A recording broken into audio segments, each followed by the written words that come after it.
자, 국내 증시 오늘 다시 한번 조정세가 연출되고 있습니다. 10월 들어서 가장 큰 폭으로 떨어지고 있는 또 하루인데요. 코스피는 2279선, 코스닥은 737선을 지나가면서 두 지수 모두 2시 30분 이후에 저점 근처에서 거래가 진행되고 있는 상황입니다. 지금 현재 엔화 약세 그리고 원화 약세가 펼쳐지면서 계속 좀 수급적인 압박이 이어지고 있는 가운데 오늘 삼성전자가 확정 실적을 발표했습니다. 이 실적 이후에 반도체 주가의 흐름은 어떻게 될까요? 한번 짚어보도록 하겠습니다.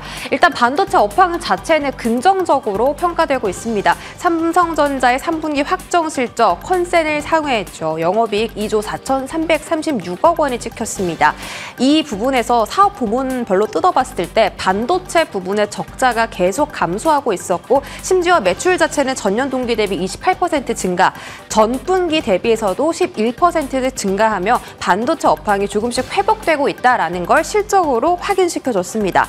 메모리 쪽도 시장 회복세가 가속화되고 있고 지금 상반기에 그 반도체 업체들이 감산을 진행했잖아요. 추가 감산의 영향이 4분기까지도 계속 이어질 것이기 때문에 이 부분을 긍정적으로 보고 있고 시스템 반도체 자체도 모바일 이제 수요가 4분기에는 조금 성수기를 맞아들고 또 고객사 재고 조정 마무리 단계인데다가 모바일 고객사들이 신제품을 출시하면서 신제품향 공급이 늘어날 거다. 이런 이야기가 나오고 있습니다. 키포인트는 HBM으로 꼽아봤습니다. 2024년도부터는 HBM에 대한 생산 능력을 2.5배 이상 확대할 예정이라고 하고 SK 하이닉스를 따라잡기 위해 HBM3E를 업계 최고 수준으로 개발을 해서 샘플을 이미 만들었고 내년 상반기부터는 양산을 시작할 예정이다라고 삼성전자는 컨콜에서 밝히기도 했습니다.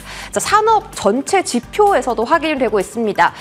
생산이 계속 증가하고 있거든요. 보시면 반도체 생산 증감 추인데 지난달에 그 반도체 생산이 전월 대비 12.9% 상승했습니다. 8월 달에 갑자기 확 뛰면서 두 자릿대로 올라왔는데 9월 달에도 두 자릿대 상승을 기록한 거죠. 그럼 생산이 많아졌으니까 가격이 떨어졌을까? 그건 아닙니다. 재고 감소율을 보면 답이 나오는데요. 생산을 많이 했음에도 불구하고 재고 감소도 같이 이뤄지고 있기 때문에 그만큼 반도체 수요가 늘었다라고 분석을 할 수가 있겠습니다.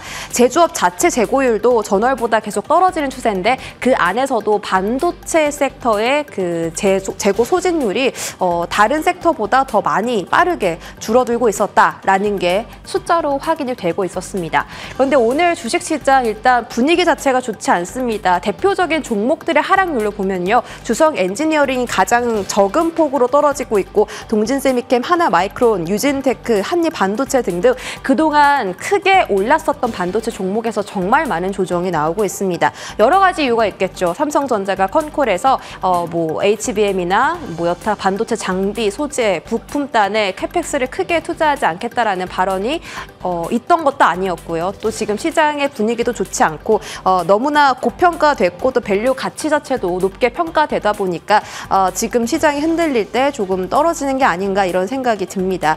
하나마이크론이나 한미반도체는 대표적으로 SK향 종목으로 유명한데 특히 한미반도체가 오늘 7%로 가장 많이 빠지는 게 확인되시고 나머지 종목들 유진테크는 그나마 조금 잘 버텨주고 있었는데 유진테크도 오늘 이렇게 좀 급락이 발생하는 점 추세를 이탈하는 건 아닌가 지켜보시면 좋겠습니다. 반도체 종목에 한해서 어떤 투자 포인트를 가져야 할지도 잠시 뒤에 또 알아보도록 하고요. 자, 다음 화면 넘어가겠습니다. 자, 오늘 금값이 정말 너무 많이 오르고 있습니다. 제목이 그 돌반지 가지고 계신가요? 이런 제목이었는데 금 가격이 5개월 만에 2,000달러를 돌파했습니다. 심지어 어제 오전엔 2,014달러를 터치하기도 했습니다. 금 가격이 여태까지 사상 최고로 많이 오른 게 2,075달러인데 거의 2,014달러까지 올라갔다. 이거는 최근 들어서 가장 높은 상승률을 기록한 겁니다. 10월 들어서 오른 상승률이 정말 가파르죠. 일단 그 ETF 상품의 수익률을 따져보니까 2등이 2차전지 인버스 상품이었고 1등이 금 관련 ETF 상품이었습니다. 그만큼 금 관련된 상품들이 시장에서 계속 집중을 받고 있고 지금 전쟁 리스크 때문에 안전자산 선호도가 높아지면서 계속해서 금 가격이 올라갈 수도 있다는 전망도 나와 있습니다. 그리고 한 가지 오늘 BOJ 측에서 장기금리 1% 초과를 용인했습니다. 시장의 기대는 1.5% 상한이었는데 1%로 내렸다 하다 보니까 엔화가 조금 떨어지고 있는 모습이 확인이 됐죠. 그래서 엔화 약세가 나타났고 그와 반대로 달러 강세가 나타나는 상황입니다. 그래서 달러 강세, 금 강세, 안전 자산에 대한 선호도가 조금 더 높아질 수 있다라는 부분도 체크를 해드릴게요. 금 관련주로는 엘컴텍이 가장 1등으로 꼽힙니다. 엘컴텍은 제가 전쟁 이슈 터지고 나서 정말 많이 계속 들고 오는 종목이기도 합니다. 오늘도 시세 가장 크게 나타나주고 있고 IT센도 한국금거래소의 자회사로 보유를 하고 있기 때문에 이 종목도 좀 튀었다가 지금은 입꼬리를 길게 달았고 그 외에 움직이지 않은 금 관련주도 한커미드나 TKG, 애강도 꼽히고 있습니다. 한커미드도 몇 년 전에 그 금거래소인 선악골드의 지분 인수하긴 했는데 이 종목은 아직 오늘 움직임이 없고요. TKG, 애강 같은 경우도 오늘 잠깐 반등했으나 지금 시세는 어떻게 될지 모르겠습니다. 자, 금 관련주 시세 지금 한번 확인해 보시죠. 자, 엘컴텍 지금 16%대 상승입니다. 사실 오늘 장중에 20% 넘는 급등세를 보였었는데 윗꼬리를 조금 달면서 지금 구간 시세는 1,700원대 지나가고 있고요. 앞으로 전쟁 리스크가 계속 장기화될 가능성이 있다고 어제 전해드린 바가 있습니다. 이 부분은 중점적으로 또 체크를 해보도록 하시죠. 자, 이제 실적이 좋은 테마 한번 볼까요? 오늘 화장품 종목들 상당히 강합니다. 제가 실적이 좋은 종목들 중에서 화장품 종목들 많이 소개를 해드렸었고 그와 함께 소개를 해드렸던 섹터가 타이어 쪽이었어요. 자동차 업계 3분기 영업이익률을 보시면 이 완성차, 현대차, 기아 그리고 자동차 부품인 현대모비스, 만도에 비교해서 타이어 종목들의 영업이익률이 상당히 좋습니다. 그 이유는 원재료 가격이 하락 사이클로 접어들었고 게다가 운임비까지 싸지면서 이 타이어 업체들의 가격 경쟁력이 올라가고 있다는 건데요. 천연고무나 합성고무로도 봤을 때 지난해보다 가격이 훨씬 많이 떨어졌고 운임비는 올해 1월에 비해서 거의 5분의 1 가격이 떨어졌습니다. 자, 넥센타이어가 어제 실적을 공개했는데요. 정말 어닝 서프라이즈였습니다. 무려 전년 동기 대비 6,200% 급증한 영업이익을 공개를 했습니다. 제품 믹스도 개선이 됐고 앞서서 말씀드렸던 것처럼 원재료 비용이 하락하다 보니까 가격 경쟁력이 강화됐고요. 그렇다면 앞으로는 어떻게 될까? 4분기 실적 그리고 내년도 괜찮은 수익성을 보여줄 거다라고 증권가는 보고 있습니다. 일단 성장성 자체로 봤을 때는 내년도에 체코 공장이 이제 매출이 찍힐 것으로 기대하고 있고 미국 공장의 신설 계획이 있는데 2028년, 29년 약간은 멀었네요.